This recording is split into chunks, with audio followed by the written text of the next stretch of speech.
Hello and welcome to Roll for Sanity, where we become Mythos Investigators to battle evil in tabletop role-playing adventures.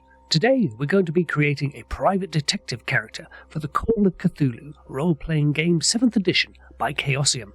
This is the first character I recommend anyone play as their first character in Call of Cthulhu, as they are versatile, simple to bring into a game, and easy to imagine how to play one. We'll be referencing the Chaosium Investigator's Handbook for this video, so have that on hand if you want to roll up a character too. Roll for Sanity. Private detectives, private investigators, PIs or private dicks are your trenchcoat-wearing, gun-carrying mystery solvers. The Keeper can bring them into a game with ease by promising them hard cash if they carry out the instructions of their employer. They also bring with them a good set of investigative skills, some of which are core skills used a lot in the Call of Cthulhu role-playing game. PIs also come in all shapes and sizes, so what will our detective be like? Let's pull up a character sheet and roll for sanity. Personal attributes. To get our attribute score, we roll dice and multiply that result by 5. Okay, so first up is 3d6. I'm going to roll 3 six-sided dice here for strength to see how much our character can lift, carry, or how hard they punch. You can follow along on page 43 of the Call of Cthulhu Investigator's Handbook. We roll 10, which gives us a strength of 50. Not bad. Next, we roll 3d6 for Constitution, the measure of how healthy our character is, and when combined with size, which we'll roll later, will give us a score for their hit points, how much damage they can take. We roll another 10, a Constitution of 50. Speaking of size, if we move over to page 44 of the handbook, it tells us to roll 2d6 and add 6 to that result. We do need a human-sized character, rather than something the size of a chimpanzee. So this addition of 6 to our roll ensures that. That's a 7 plus 6 for a 13. This is a size score of 65. We're back to 3d6 for a dexterity roll for the character, how agile they are at running away or getting out of the way of bullets. We roll 11 for a dexterity score of 55. Another dice roll of 3d6 this time for appearance. Notice there is no plus 6 to this roll, so the character can have a very low score here. We roll 9 for an appearance of 45. We do roll 3d6 for our intelligence score to give us how naturally clever our character is, and a good score here gives us more points for skills later. The roll is 2 plus 5 plus 6 for an intelligence is 65. Over on page 45 of the Investigator's Handbook, we make what I think are the more important rolls for this character. First is 3d6, their power, their mystical ability to resist or project supernatural forces, and also provides a score for how sound our investigator's mind is when they start the game. That dice roll gives us a power of 60.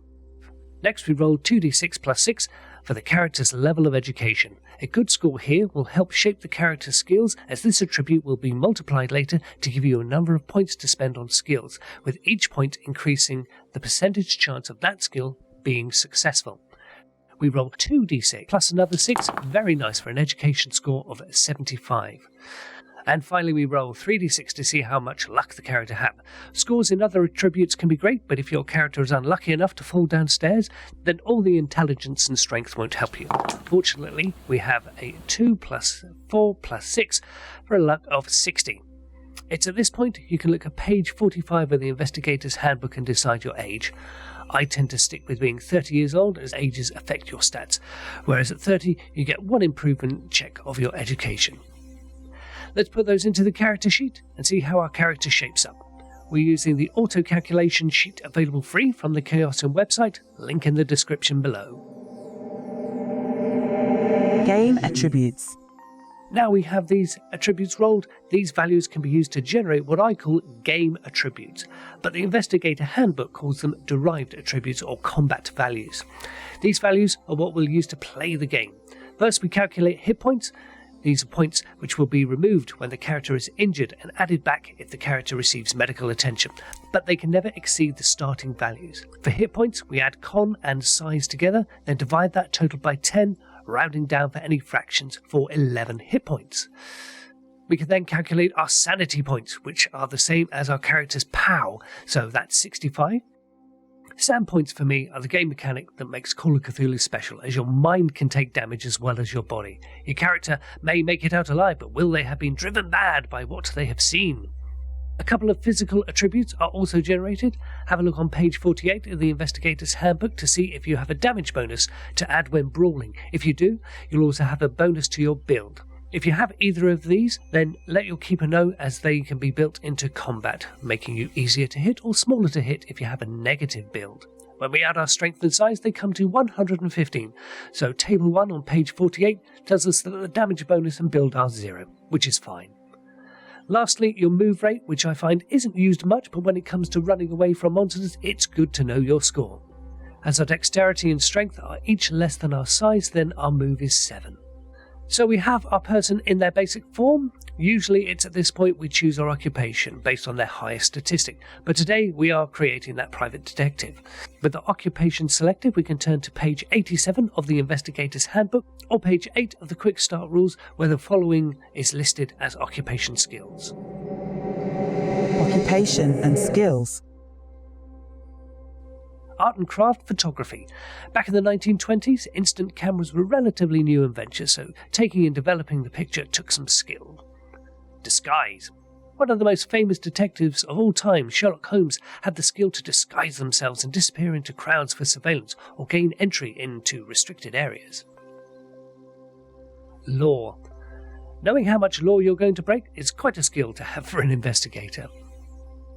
Library use. Possibly the second most useful skill in the Call of Cthulhu role-playing game. Finding information from the library, newspaper archives or records office is a very useful skill to have. The next skill listed for our detective is a core skill for any Mythos investigator, the interpersonal skill. At some point your character will talk to another person in-game and will want something from them, such as information. Are they going to use their charm skill to entice the character to part with the information?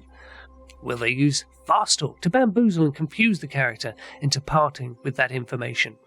Is the character one to use the skill of intimidate to get what they need, or are they a straight talker, weighing up the pros and cons to persuade the character to part with the information?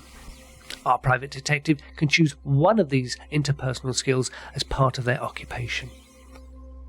Psychology. All too often this skill is seen as a lie detector test, and whilst it's always worth asking your keeper, can I roll psychology to see if they're lying, there's much more to psychology, such as body language, speech patterns, even how someone is dressed can give you an insight into that person's mind. And we have Spot Hidden, the number one skill a character must have. This is a catch-all for investigating, from a slip of paper contained in a drawer to textured stones in a temple. If you need to find something, Spot Hidden is a skill keeper will use the most to have this skill and be good at it. Ending the list of skills is a free choice for our detectives, which means they can pick any of the skills on their character sheet as a personal or era speciality. This is useful if you want to have a skill that shapes your character. Perhaps they have a lockpick skill which allows them to get into places, or they are good at stealth, allowing them to sneak around corners. What do you think will be useful for our private detective to have as a skill? A good thing to note is that occupational skills do not need to be allocated to all the skills on an occupation. For instance, if you don't think your character is going to be a academic type, more of a street level, then they don't need to allocate points to law or psychology. Not having to allocate points to your detective's occupation skills are very handy, particularly if they don't have many points to spend. If points are limited, then I'd suggest you pick a few skills to be good at, rather than trying to spread out your points across your skills, ending up with a low percentage chance of passing any skill test. To find out how many points we have, we look at the skills on page 87 of the Player's Handbook and see for our detective their occupational skills are their education skill times 2, which is 150, and then either their dex times 2 or their strength times 2, whichever is highest. In the case of our character, it's dex times 2, which is 110, giving us a nice total of 260 points to spend on our occupation skills. Now the sad thing is we have to give up some of those lovely points to a skill on the character sheet known as credit rating. If we don't have anything here, then we don't have any money, which is kind of inconvenient on an adventure, particularly if you have to ask another player for a loan to bribe someone. Fortunately, our Earnest PI has a max credit rating of 30, which isn't too much to give away. We might as well give them the full 30 points. Now, when the keeper asks for a credit rating check, they have a 30% chance of being successful. Not great odds, but your character won't go hungry and has some money for their investigations. With that done, we can now look at shaping our character by assigning those remaining points to skills percentages. You'll notice that when you look at the character sheet, some skills already have a starting value, such as Fast Talk has a base chance of 5%, which is a nice starting point to build on. First is our detective's camera skill. For gathering evidence, this is quite essential, but not life-saving, so just 40 points here. Next is disguise. Could they infiltrate a party as a guest? They might be in hot water if they fail, so let's make them a near master of disguise, adding 50 points to this base. Lore is tricky as our character is clever enough to have studied it, but I think more time was spent on the streets learning skills, so we'll not spend any points on lore. We'll spend plenty on library use as one of the top skills a Mythos Investigator needs, so 30 points added to that base of 20. Fast Talk, we may look the part, but if we need to blag our way into that party to snap that evidence picture, we're going to need to convince someone to let us in. 45 points here to give us that 50-50 chance. Psychology, we'll spend 40 points here as our detective should know how people tick. And of course, spot hidden, probably the number one skill used by a Mythos Investigator, so 25 points here. Shame I didn't have any points left over for a free choice here, as an acting skill would have been really useful, but what has been selected is essential for the detective who wants to melt into the crowd. Personal interest skills. We now get a small bonus pot of skills points to spend thanks to our personal interest skills, which can be anything within reason. You may think that interests could be stamp collecting or ornithology, which they can be, however a wise choice tends to be more focused on adventure skills. Top of the list for personal skills in Call of Cthulhu tend to be looking for things, firing guns, hitting people, healing yourself, going to the library or getting out of the way of moving objects. Certainly for a detective they are at least. Even if you're not playing a detective, I would recommend you spend your personal skills on the most used skills that a Mythos Investigator needs, library use and spot hidden. Both of these have a good base value, so for just 55 points you can bring them both up to 50%. Try to take your character's dodge skill up to 50% too. When you have those core skills up to at least 50-50, then look at protecting your character. Do they have some sort of fighting skill with the fists? That on the character sheet can be found under Fighting Brawl. Do they have a gun to protect themselves? If so, this is handgun, shotgun or Tommy gun. Don't get a Tommy gun, they are way more trouble than they're worth, even though they sound cool. If you have a weapon, spend skill points so you can use it properly. Call of Cthulhu has a very fun dice mechanic called Fumble, which can happen whenever you roll a dice, so make sure your character is a good shot with at least a skill of 50% to minimise your skill of fumbling the shot. You may have enough points to take a couple of particular skills to a very high percentage, and whilst it's great to have your character specialised in something, do check with your keeper, as 70% is often seen as the maximum skill percentage at character creation, but some keepers prefer to have 50% as the maximum. And don't be disappointed if your character could be better, if only your keeper allows you to spend a certain amount on skills. They are kind enough to be running a game for you, so don't complain. Just use those extra skill points on driving a car or being a better swimmer, for example.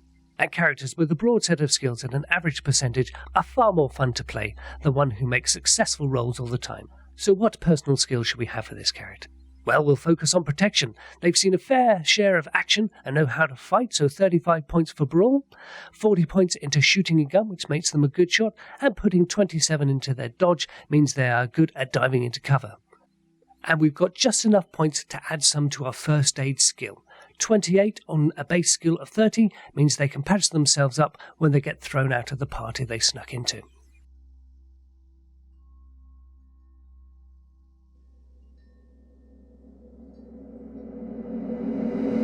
The finishing touches.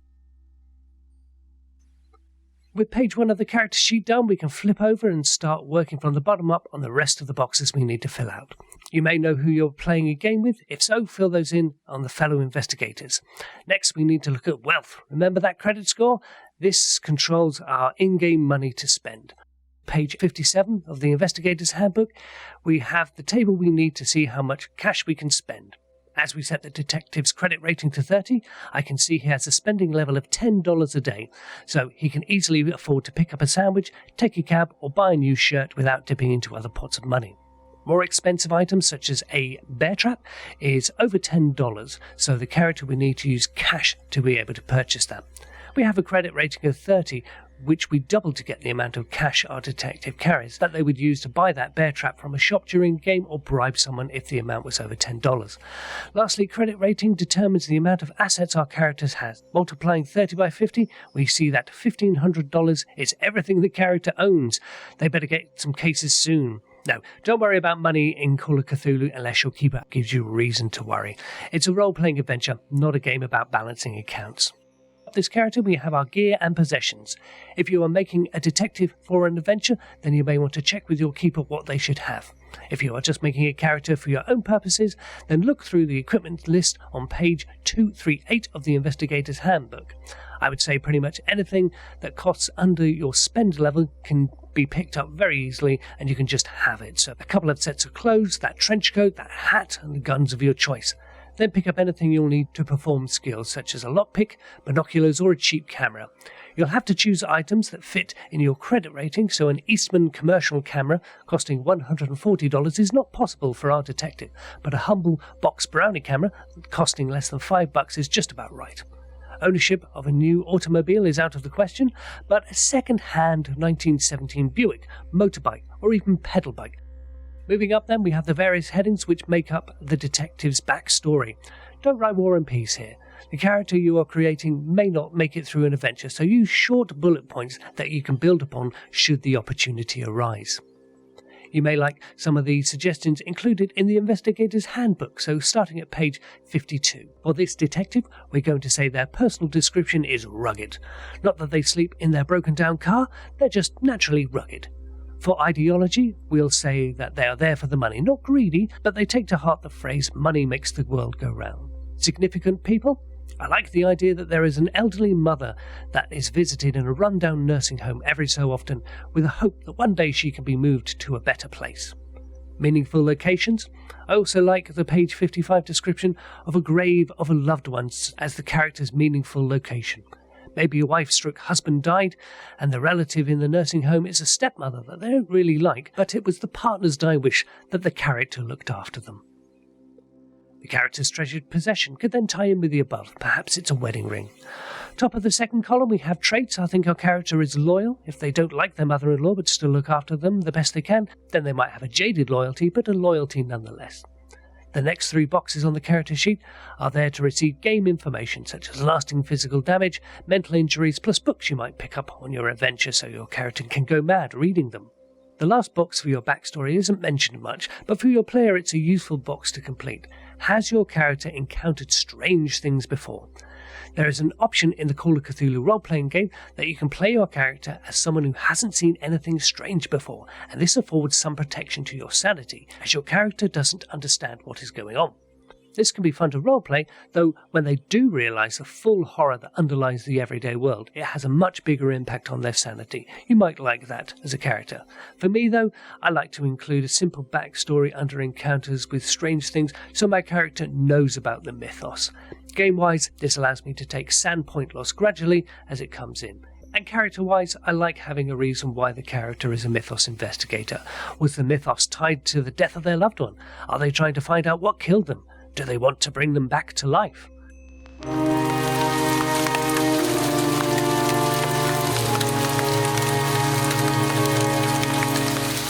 This simple backstory has given our detective some real character elements that the keeper may choose to call upon in a game. There may be a call from the mother-in-law with a message from beyond the grave, or some kind of monetary motivation to finally move that person to a better nursing home. If you want to dive a little deeper into what it means to be a detective, then very experienced role-player, writer and podcaster John Hook has created a series of occupation kits available from the Miskatonic repository from the Drive-Thru RPG website.